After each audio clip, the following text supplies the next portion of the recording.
A topic that most care for strongly but some ignore. Global warming is something that scientists tell us is a very important change.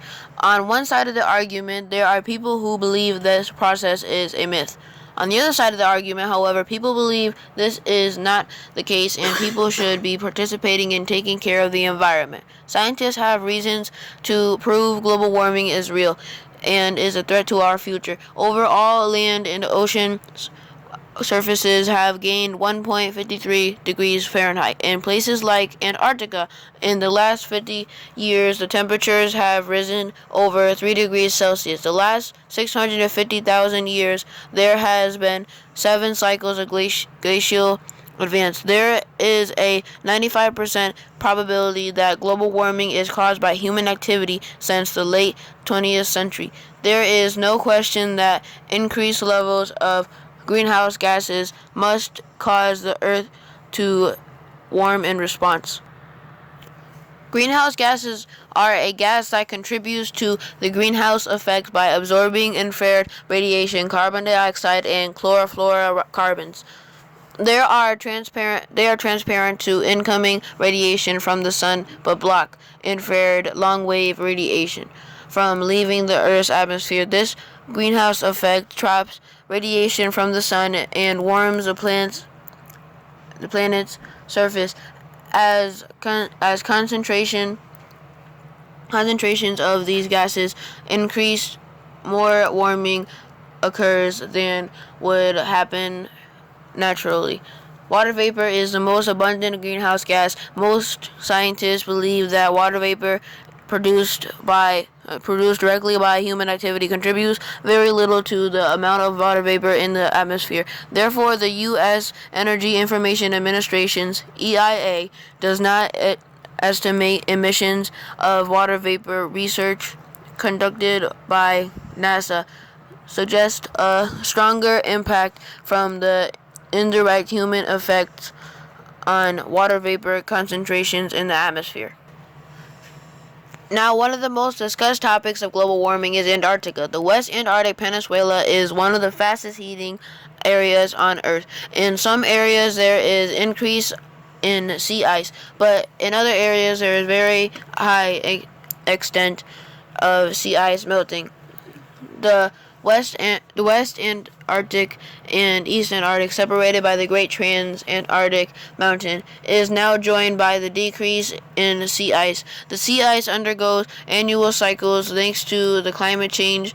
It is estimated that the Antarctic ice sheet contains around 90% of the Earth's fresh water, which, if melted, would cause sea levels to rise by 58 meters. Organizations like ASOC work to raise the profile of Antarctic climate change through public advocacy and conducting outreach to government, lowering the amount of greenhouse gas emission, widespread development and deployment of energy efficiency and renewable energy systems at all Antarctic stations, coordination of transport and logistics, strategic planning about new facilities can bring about regional and global environmental benefits as well as cost savings.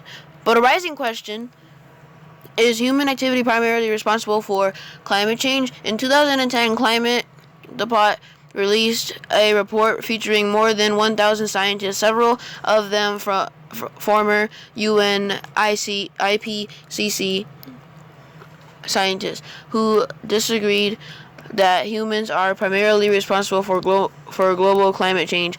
Another side explains that since 1751, about 337 billion metric tons of carbon dioxide has been released into the Earth's atmosphere from burning fossil fuels and cement production. Shown when sunlight hits the Earth, some of the warmth is absorbed by greenhouse gases in the atmosphere, such as carbon dioxide and others like methane and nitrous oxide. These gases trap heat and cause the planet to warm through a process called the greenhouse effect. Antarctica is highly affected by this because of the increase of rising temperatures. But polar bears are one of many animals highly affected by climate change. There is one thing that is critical for polar bears to survive in their harsh environment: ice. With sea ice melting, polar bears can't hunt for their prey, seals. This is very important for female polar bears because a skinny polar bear cannot raise a baby correctly, and ultimately they starve and then die. With there being less and less ice, polar bears can't hunt seals, leaving the polar bears to suffer.